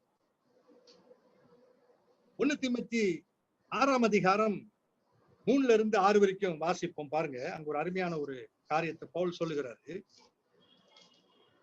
1 தீமோத்தேயு 6ஆம் அதிகாரம் 3ல இருந்து 6 வரைக்கும். ஒருவன் நம்முடைய கர்த்தராகிய இயேசு கிறிஸ்துவின் ஆரோக்கியமான வசனங்களையும் தேவ பக்திக்கேற்ற உபதேசங்களையும் ஒப்புக்கொள்ளாமல் வேற்றுமையான உபதேசங்களை பொதிக்கிறவனானால் அவன் இருமாப்பு உள்ளவனும் ஒன்றும் அறியாதவனும் தர்க்கங்களையும் வாக்குவாதங்களை பற்றி நோய் கொண்டவனுமாய் இருக்கிறான்.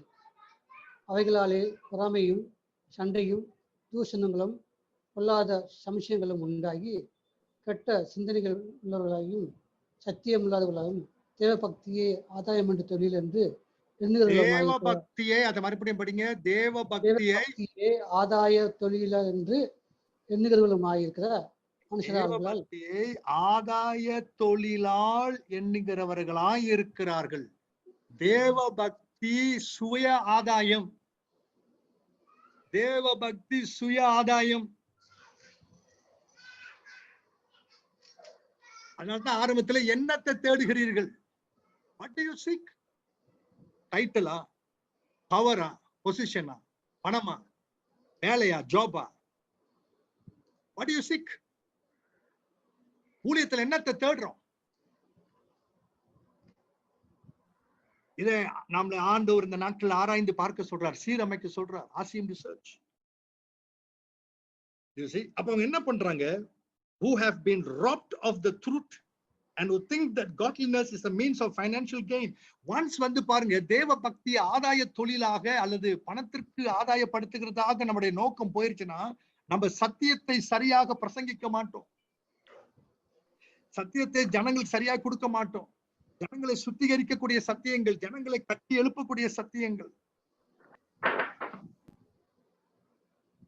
ஹல்லேலூயா. எனக்கு அன்பானவர்களே, இந்த இடத்துல வந்து Jesus couldn't be bothered whether he will be accepted or whether he'll be famous, whether he'll be stoned. You know, when he sees something wrong which dishonor the Father's name and bring reproach to the Father's name, he's not going to keep quiet. He's going to do something. That's a good leader. ஒரு நல்ல தலைவர் யார் தெரியுங்களா? தன்னோட கண்களுக்கு முன்பதாக பிதாவோட நாமத்தை தூஷிக்கக்கூடிய காரியம் இருக்கும் என்றால், ஒரு பாவ காரியம் இருக்கும் என்றால், ஆவியானவரை துக்கப்படுத்தக்கூடிய காரியம் இருக்கும் என்றால், அதை பார்த்துட்டு நாம் சும்மா இருக்க மாட்டோம். அதை பார்த்துட்டு சும்மா இருக்கிறவர்கள், மனித முகம் பார்க்கிறவர்கள் என்ன நினைப்பார்கள், வேற யாரும் புரிஞ்சு கொள்வார்களோ, போகட்டும் பிறகு பார்ப்போம் அப்படிலாம் நினைத்தோம்னா நம்ம தலைவராக இருக்க முடியாது. We cannot be a leader.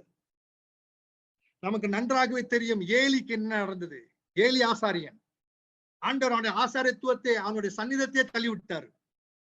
என்னை கனம் பண்ணாதவனை நான் கனம் பண்ண மாட்டேன்னு சொல்லிட்டார். இன்னைக்கு நம்ம யாரை கனப்படுத்த விரும்புகிறோம்? தேவனையா? தேவனுடைய சத்தியத்தையா? அன்றைக்கு சீசர்கள் சொல்றாரு பாருங்க, இதை பார்த்தவர்கள் சொல்றாங்க, நாங்க தேவனை மனுஷனை பிரியப்படுத்துற பார்க்கலாம் தேவனைத்தான் நாங்கள் பிரியப்படுத்துவோம். எங்களை அடிச்சாலும் கொன்னாலும் சரி, because they learned the lesson, they saw. அவர்கள் பார்த்தார்கள். We cannot compromise. நாங்க இதை பேசித்தான் ஆக வேண்டும். அல்லேலூயா. பிரியமானவர்களே, நாம் இந்த நாட்களிலே தேவன் ஒரு சுத்திகரிப்பை கொண்டு வர விரும்புகிறார். அது தலைவருக்குள்ள நடக்கட்டும், நம்மளோட குடும்பத்துக்குள்ள நடக்கட்டும். ஊழியம் பிசினஸ் கிடையாது. சபை நம்ம சபை கிடையாது. ஜனங்கள் நம்ம ஜனங்கள் கிடையாது. அவர்களை பலியாடாக வைத்து நம்மளை பெருக்க கூடாது. அவர்களை பலியாடாக வைத்து நாம் வைத்து பொழப்புக்குள்ள போகக்கூடாது. ஊழியம் வைத்து பொழப்பு அல்ல.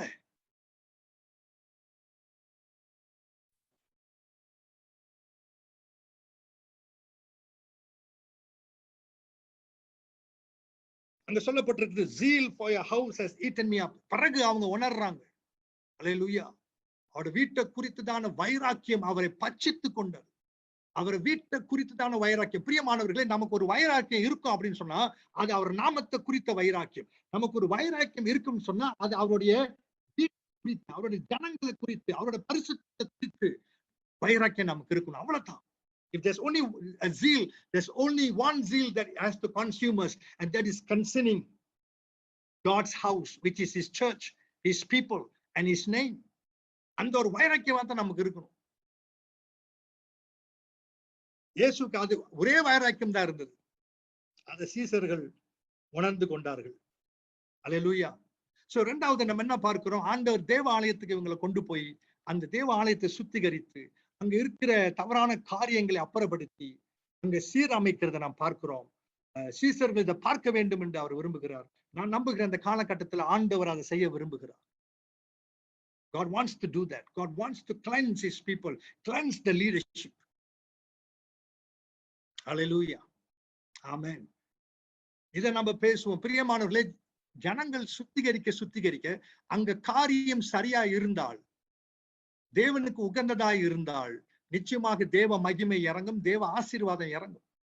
நம்ம அதை குறித்து கவலைப்பட வேண்டிய அவசியமே இல்லை. Amen. So a good leader will correct, though people don't like it. ஜனங்களுக்கு அது பிடிக்காது. ஜனங்களுக்கு அது பிடிக்காததுனால நாம் செய்யாம இருக்கக்கூடாதுங்க. நம்ம கட்டாயமாக அவங்களை கண்டிக்கணும். ஓகே, அன்புல அவங்களை கண்டிக்கணும். ஓகே, காரியங்களை பிழைய எடுத்து சொல்லணும், தவறான காரியங்களை எடுத்து சொல்லணும். அதே நேரத்தில் நம்மளோட வாழ்க்கையும் நாம் அவ்விதமாக காத்துக்கொள்ள வேண்டும். Price the Lord. மூன்றாவதாக அவர்களை கொண்டு போன ஒரு இடம், the third place, அவர்களை இந்த சம்பவம் முடிந்த பிறகு ஆண்டவர் மறுபடியும் கலிலேயாக்கு போகிறாரு. கலிலேயாக்கு போகும்பொழுது ஆக்சுவலி பொதுவாகவே யூதர்கள் ஒரு இன்னும் நீளமான ரூட் எடுப்பாங்க. சமாரியாக்குள்ள நுழைய மாட்டாங்க. சமாரியாக்குள்ள நுழைஞ்சு போன கிட்ட, ஆனாலும் சமாரியா புறக்கணிக்கப்பட்ட ஒரு பட்டணம் ஜனகமா இருந்ததுனால பொதுவாகவே எருசலேமுக்கு வந்தவர்கள் திருப்பி கலிலேயாக்கு போகும்போது, நார்த்துக்கு போகும்போது அவர்கள் ஒரு தூரமான அதை எடுத்துதான் போவாங்க. ஆனா இயேசு என்ன பண்றாரு, இவங்களுக்கு இன்னொரு பாடத்தை கத்துக் கொடுக்கணும். ஏன்னா இந்த சீசர்கள் எல்லாரும், யூதர்கள் எல்லாரும் சமாரியார்களை ஒதுக்கி வச்சிருக்கிறாங்க. பயங்கர கேவலமாக பார்த்து கொண்டிருக்கிறாங்க. சத்ருவை போல பார்த்து கொண்டிருக்கிறாங்க. எந்த ஒரு கலப்படமும் இல்லாம இருக்கிறாங்க. எந்த ஒரு ஐக்கியமும் இல்லாம இருக்கிறாங்க. இதை மூன்றாவதாக சீரமைக்கணும். மூன்றாவதாக இதை உடைத்து இந்த சீசர்களை சளிப்படுத்தணும். எனவே அவர்களை சமாரியா வழியாய் கொண்டு போய் அந்த சமாரியா பொண்ணோடு கூட ஆண்டவர் அங்க பேசுற காரியங்களை நம்ம பார்க்கிறோம்.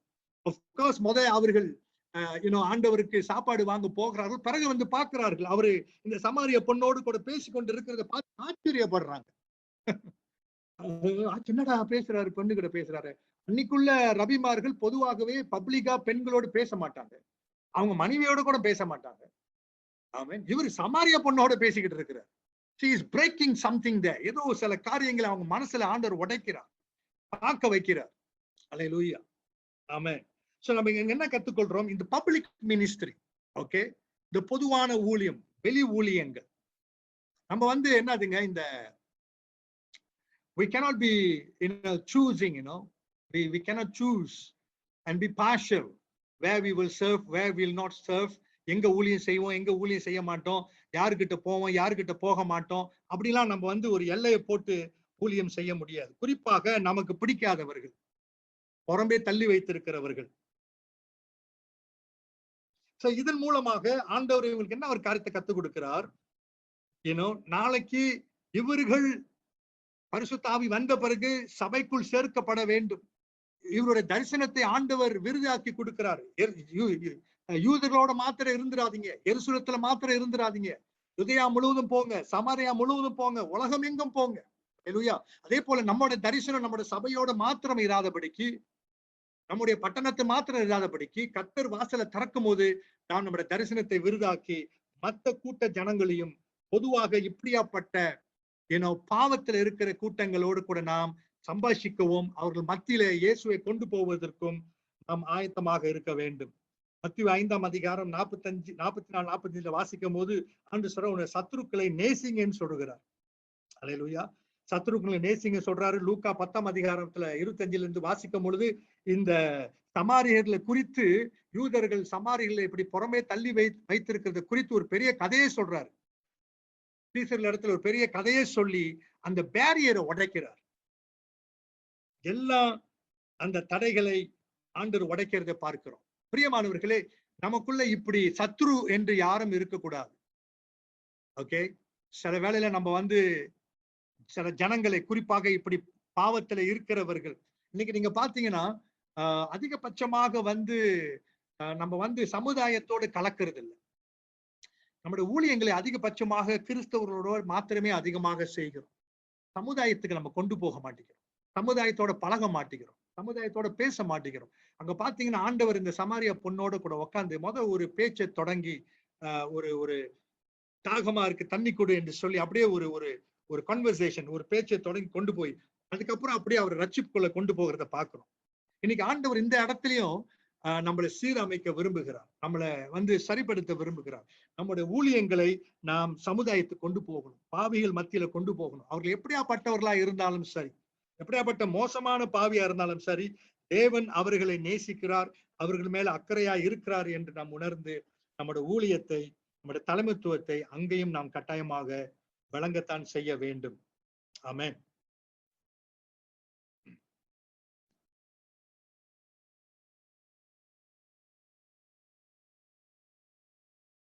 சோ இப்படி 3 முக்கியமான இடங்களிலே ஆண்டவர் தம்முடைய குணத்தை காட்டுகிறார், தன்னுடைய சித்தத்தை வெளிப்படுத்துகிறார். இதன் மூலமாக இந்த சீசர்கள் பார்த்து உணர்வடைந்து கற்றுக்கொள்ள வேண்டும் என்று தேவன் விரும்புகிறார். பிரியமானவர்களே, இந்த காலகட்டத்துல நாமும் இந்த 3 இடங்களிலே நம்ம மறுபடியுமாய் கொஞ்சம் சீர்தூக்கி பார்க்க வேண்டும். நம்முடைய உறவு, நம்முடைய குடும்ப உறவு, மற்றவர்களோடு நமக்கு இருக்கிற உறவுகள் எப்படி இருக்கிறது, பகை இருக்கா, நமக்கு யாரு எதிரியார் இருக்கிறார்கள், நமக்கு பிடிக்காதவங்க இருக்கிறாங்களா, பிடிக்காத ஊழியக்காரங்க இருக்கிறாங்களா, பிடிக்காத விசுவாசி இருக்கிறாங்களா, இதெல்லாம் நம்ம இந்த காலகட்டத்துல சரிப்படுத்த வேண்டும். அது தேவனுக்கு மிக மிக முக்கியமானது.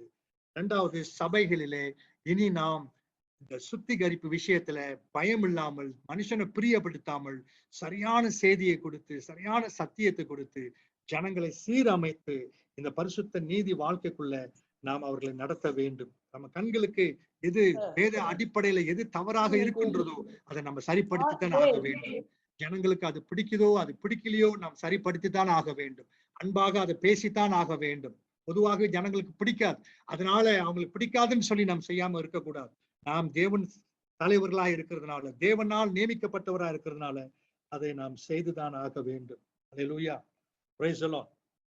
நாம் ஒரு உதாரணமாக மாற வேண்டும் இந்த விஷயத்துல, குடும்ப விஷயத்துல, சபை ஊழியங்கள் விஷயத்துல, பொது ஊழியத்துல, இப்படி பாவிகள் மத்தியில ஊழியம் செய்வதில் தலைவர்கள் நாம் ஒரு முன்மாதிரியா இருக்க வேண்டும். 1 கொரிந்தியர் 11:11 பவுல் சொல்லுகிறார், நான் கிறிஸ்துவை பின்பற்றுறது போல நீங்க என்னை பின்பற்றுங்க.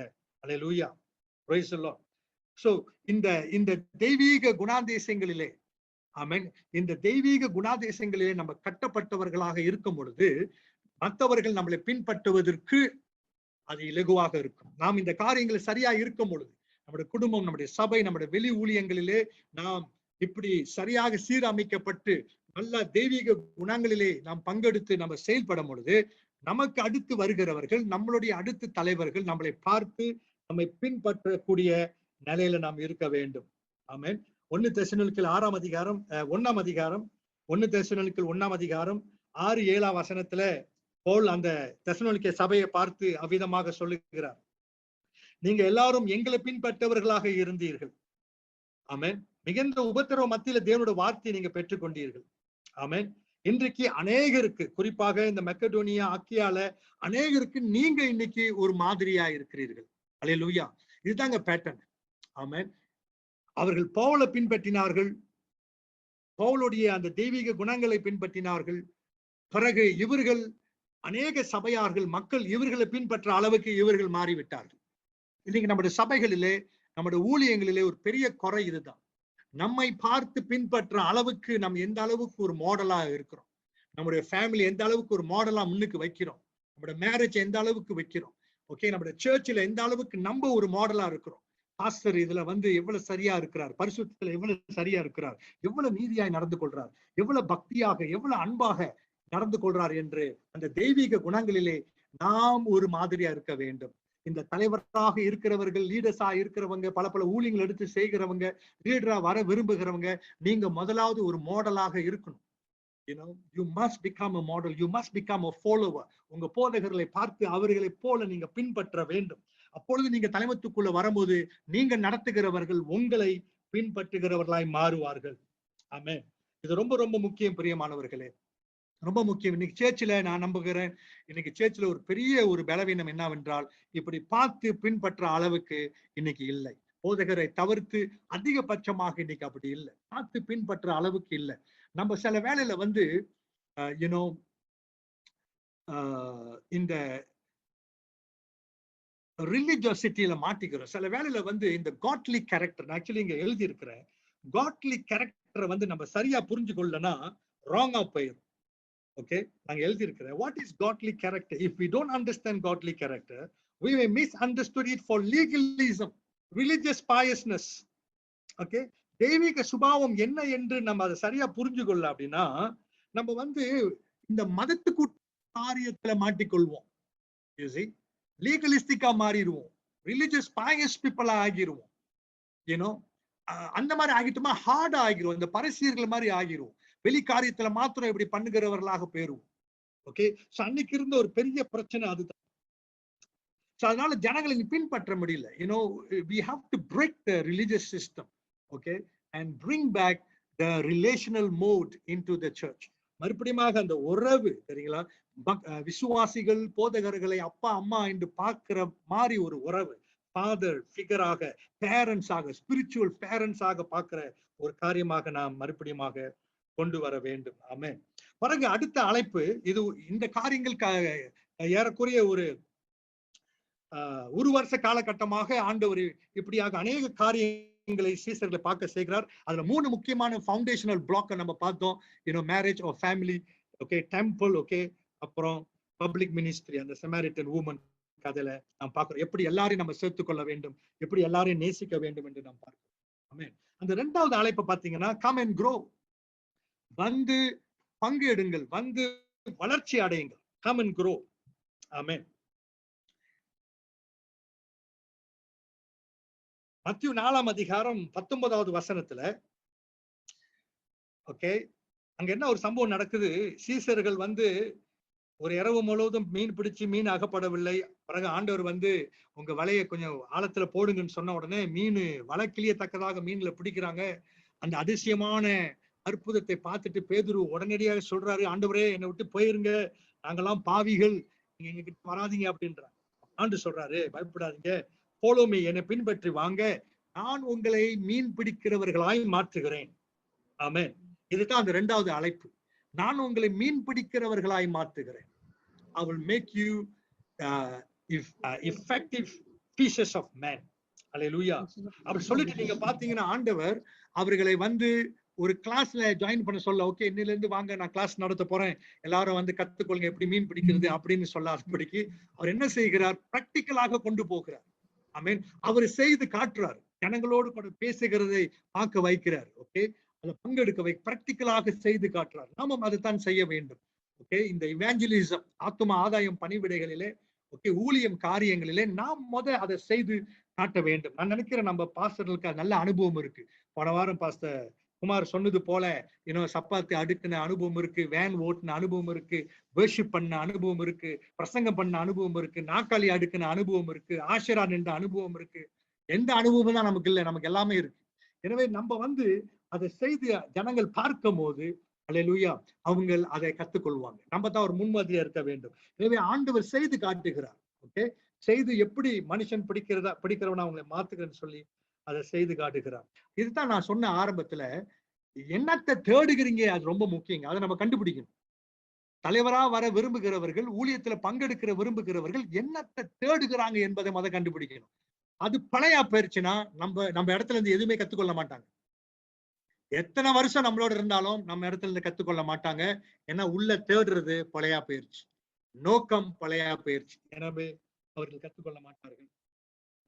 இதுல ஒரு 5 காரியம் இருக்கிறது. ஓகே, ஓகே வளர்கள் பங்கெடுங்கள், நான் உங்களை மீனவர்களாய் மாத்துகிறேன் என்று சொல்லும் பொழுது ஒரு 5 முக்கியமான காரியங்கள் இவரோட வாழ்க்கையில கட்டப்பட வேண்டும். Okay, in order to be effective soul winners, ஊழியத்துல நல்ல சிறப்பாக ஆத்தும ஆதாயம் செய்வதற்கு ஒரு 5 காரியங்கள் உங்களோட வாழ்க்கையில கட்டப்பட வேண்டும். அது முதலாவது ஜப வாழ்க்கை.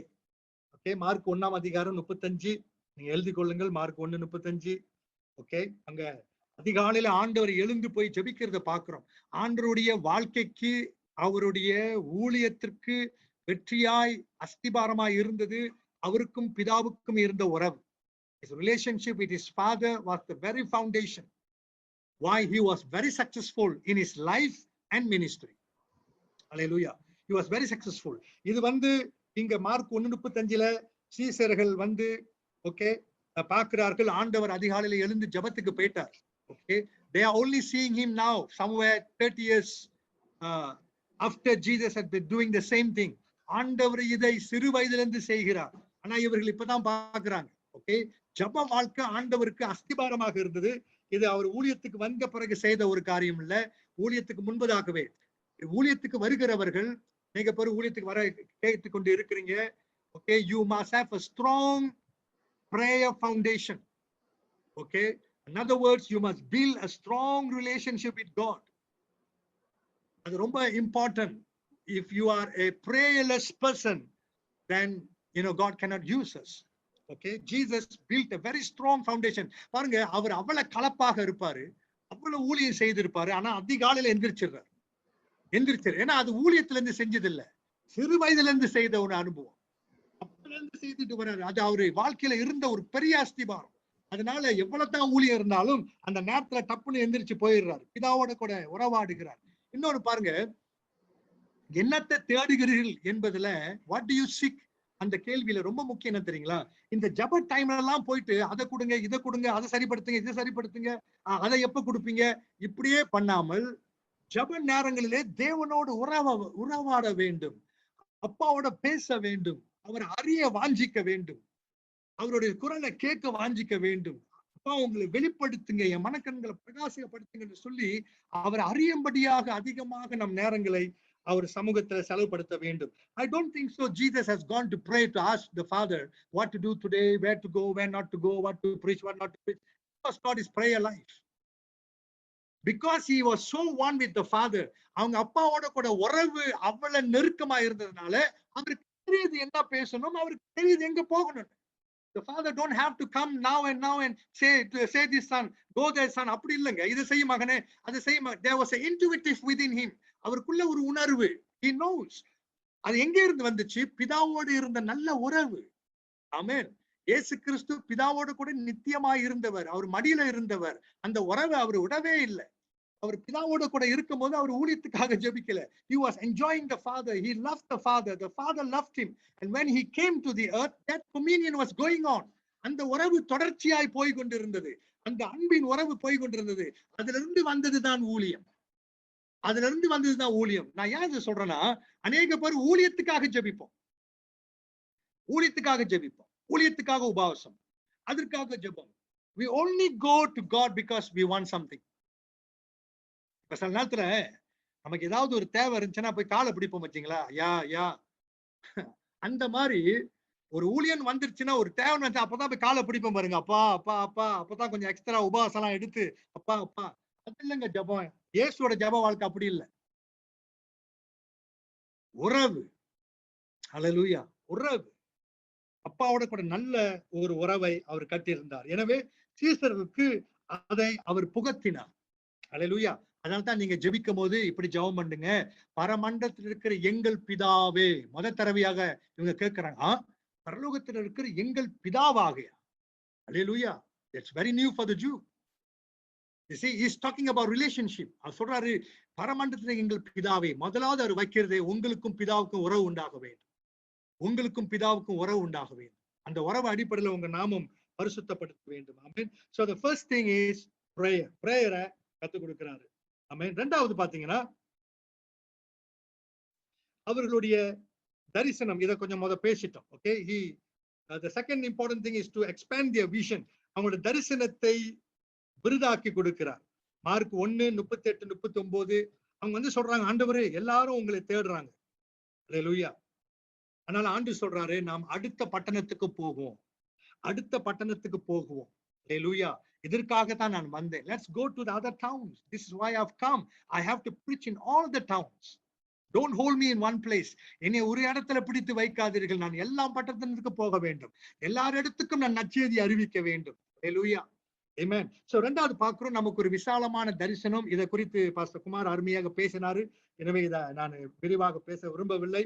ஓகே. நாம் நம்முடைய லோக்கல் சர்ச்சை மாத்திரம் பார்க்காதபடி, நம்ம டவுனை மாத்திரம் பார்க்காதபடி, we can give our helping hand. மற்ற சபைகளுக்கும், மற்ற ஊழியர்களுக்கும், மற்ற தேவைகளுக்கும் தேவன் நமக்கு வாசல் திறக்கும் போது, தேவன் நடத்தும் போது நாம் நம்முடைய தரிசனங்களை இப்படி உறுதிப்படுத்துவது ரொம்ப அவசியமா இருக்கிறது. மூன்றாவது, the third thing,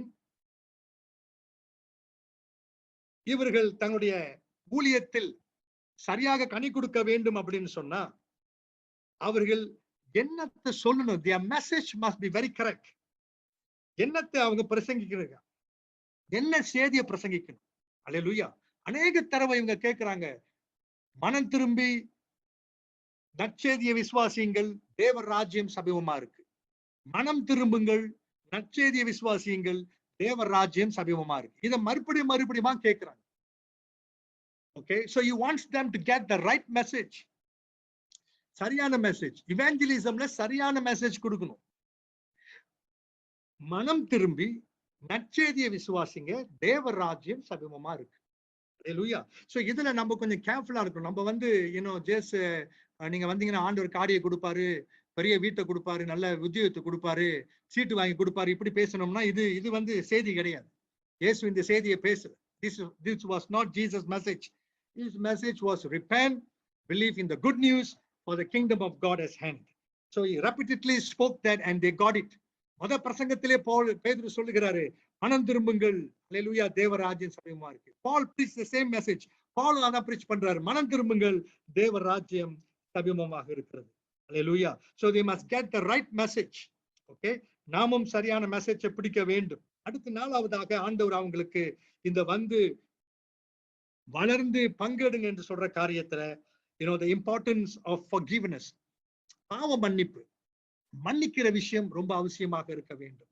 They must learn to forgive. Okay, மன்னிக்கிறதை அவங்க கத்துக்கொள்ள வேண்டும். ஓகே. நான் ஊழியத்துல பலவிதமான சவால் இருக்கு, பலவிதமான போராட்டம் இருக்கு, பலவிதமான எதிர்ப்புகள் இருக்கு, பலவிதமான ஆட்களை சந்திப்போம். நாம் மன்னிக்க பழக வேண்டும். இன்னைக்கு நம்ம மன்னிக்க பழகாவிட்டால், இயேசுவை போல மன்னிக்க பழகாவிட்டால், சிலுவையிலே தொங்கிக் கொண்டு அவரை கைவிட்டவர்கள், அவருக்கு விரோதமாய் போய் சாட்சி சொன்னவர்கள், அவரை சிலுவையில் அறைந்தவர்கள், உருவ குத்தினவர்கள் எல்லாருக்காக ஜெபிக்கிறார், பிதாவே இவர்களை மன்னியுங்கள், இவர்கள் செய்வதை அறியாம செய்கிறார்கள்.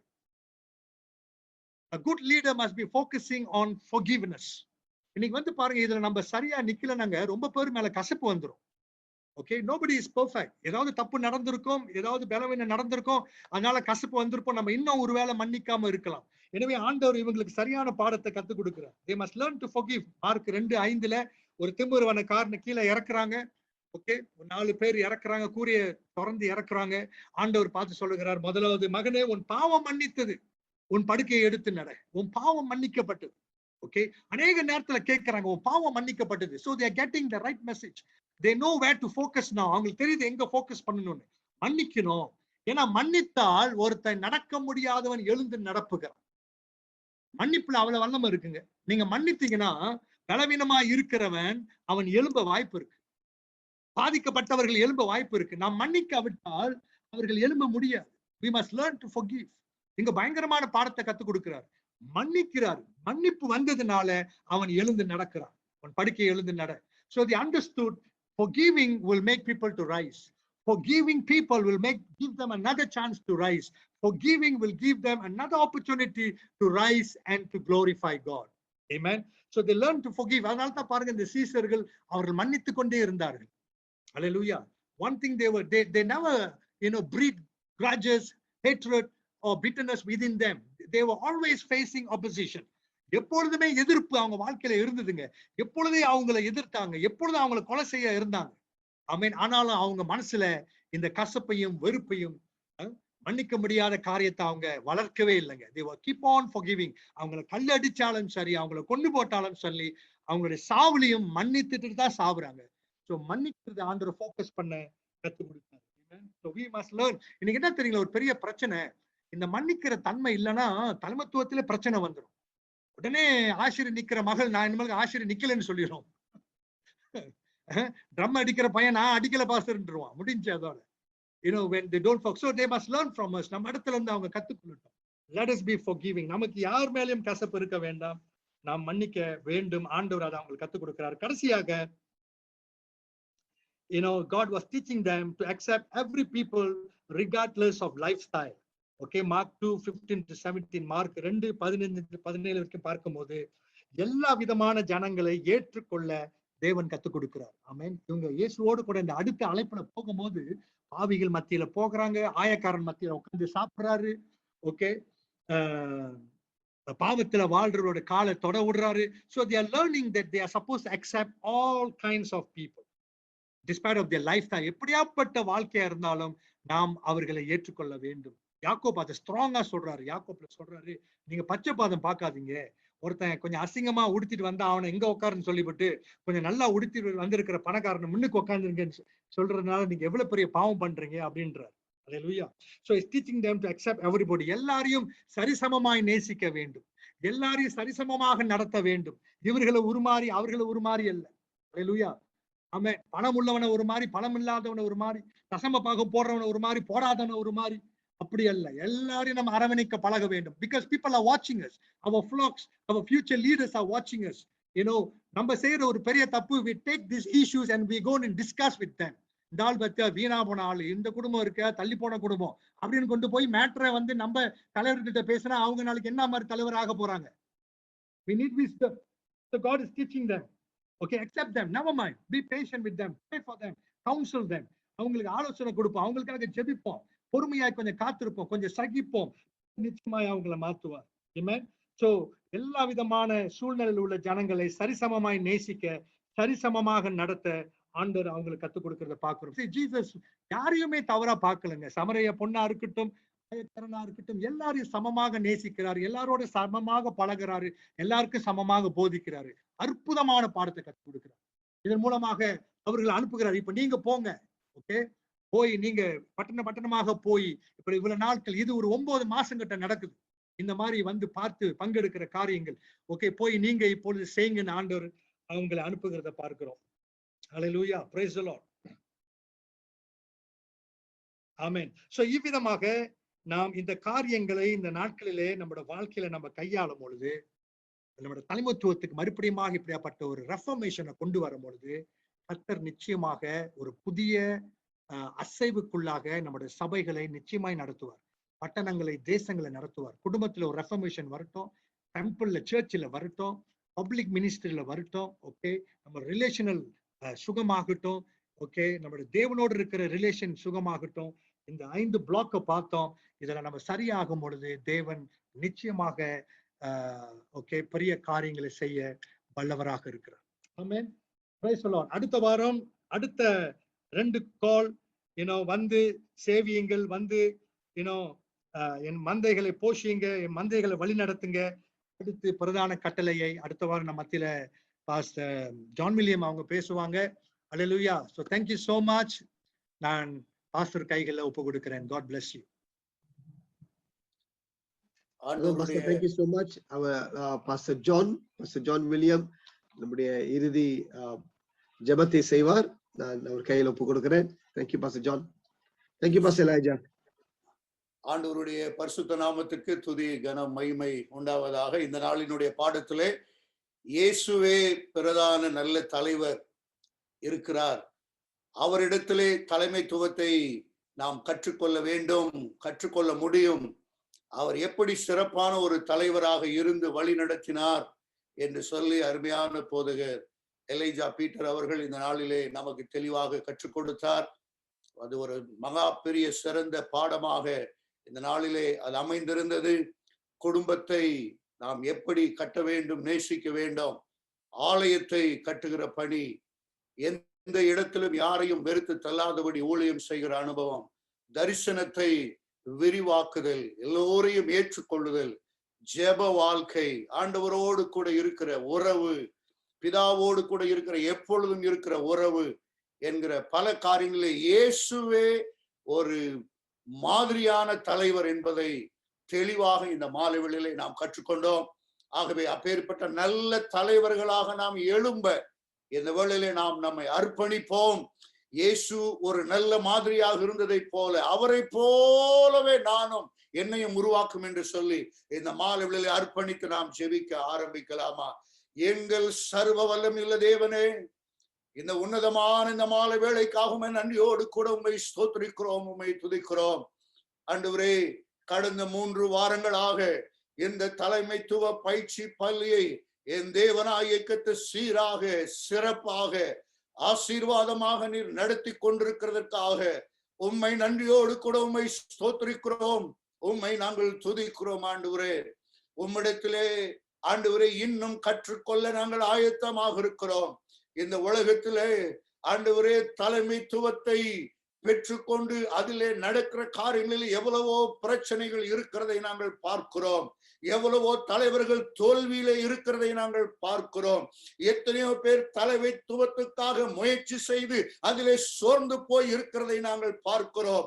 ஆனால் என் இயேசுவோ ஒரு நாள் உம்முடைய தலைமைத்துவத்திலே நீர் சோர்ந்து போகவில்லை, அதிலே நீர் தோல்வி அடையவும் இல்லை. ஆண்டவரே, அதிலே 100% நீர் வெற்றி கண்டீர். ஆண்டவரே, வேதத்திலே உம்மால் அழைக்கப்பட்ட அநேக தலைவர்கள் 100% அதிலே வெற்றியை பெற்றுக் கொண்டார்களே. ஆண்டவரே, அதை போல நாங்களும் வேதத்தில் இருந்து அநேக தலைமைத்துவத்தின் காரியங்களை அறிந்து கொண்டு விசேஷமாக தேவனே இயேசுவே, நீர் எப்படி சீசர்களை வழி நடத்தினீர், எப்படி நீ தலைமைத்துவத்திலே வழிநடத்தி கொண்டு போனீர், எதை கற்றுக் கொடுத்தீர் என்பதை நாங்கள் தெளிவாக அறிந்து கொண்டு ஆண்டவரை அதிலே நடக்கத்தக்கதாக கர்த்தர் நீர் கிருபை தர வேண்டும் என்று நாங்கள் ஜெபிக்கிறோம்.